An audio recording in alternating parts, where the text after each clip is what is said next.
প্রথমেই আমি চিংড়ি মাছ ধুয়ে পরিষ্কার করে ভিতরের যে ময়লাগুলো থাকে সব ফেলে এই যে চিংড়ি মাছের লেজ আর মিট সেটা আমি আলাদা করে ফেললাম।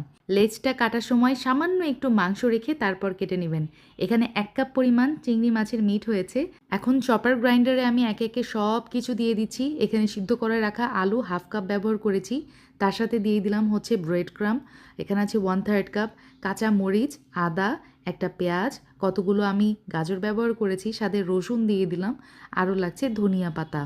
লেবুর রস ব্যবহার করেছি প্রায় 2 চা চামচ মতো, সাথে ব্যবহার করেছি লবণ, এখানে আছে 1/2 চা চামচ, আরও দিয়ে দিলাম সয়া সস, এখানে দিয়েছি 1 চা চামচ, গোলমরিচের গুঁড়া 1/2 চা চামচ, টমেটো সস 1 চা চামচ। Last but not the least এখানে আমি দিয়েছি হচ্ছে লেমন জেস্ট, এটা দিলে খুবই নাইস একটা ফ্লেভার হয় কাবাবে।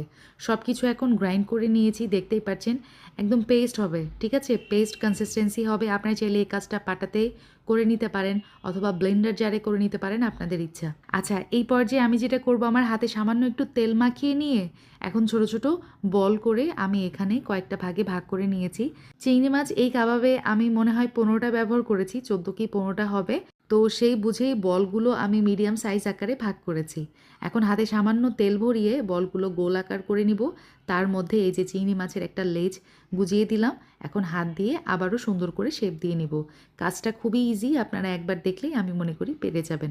তো এই যে দেখতে পাচ্ছেন আমার একটা কাবাব রেডি। এভাবেই আমি সবগুলো কাবাব বানিয়ে নিয়েছি। আর প্রতিটা কাবাব বানিয়ে নেওয়ার আগে হাতে অবশ্যই একটু তেল মাখিয়ে নেবেন। যাই হোক, এই কাবাবের প্লেটটা আমি 2 ঘন্টার জন্য ডিপ ফ্রিজে রাখছি। তো 2 ঘন্টা পর আমি একটা ডিম ভেঙে নিলাম, ডিমটা খুব সুন্দর করে ফেটে নিব। আর এখন ফ্রিজ থেকে আমি কাবাবগুলো বের করে নিব। দেখতেই পাচ্ছেন বেশ খানিকটা শক্ত হয়ে গেছে। তো এটাই আমি চাচ্ছিলাম, কাবাবগুলো একটু সেট হওয়ার কারণে এটা কোটিং করতে আমার হেল্প হবে। প্রথমেই ডিমের মধ্যে কাবাবগুলো চুবিয়ে নিতে হবে, তারপরে ব্রেড ক্রামের মধ্যে সুন্দর করে কোট করে নিতে হবে। এই কাজটাও অনেক ইজি, ভেরি সিম্পল, আপনারা একবার দেখলেই পেরে যাবেন আমি জানি। তো সব কিছু খুব সুন্দর করে কোট করে নিয়েছি কাবাবগুলা। দেখতে পাচ্ছেন কতটা সুন্দর লাগছে মাশাল্লাহ। এই পর্যায়ে কাবাবগুলো একটা বক্সে মানে এয়ারটাইট বক্সে রেখে ডিপ ফ্রিজে সংরক্ষণ করতে পারেন। কাবাবগুলো ইজিলি 1 থেকে 2 মাস ভালো থাকবে। আর যখন চিংড়ি মাছের কাবাব খেতে ইচ্ছা করবে, আবার যদি বাসায় মেহমান আসে,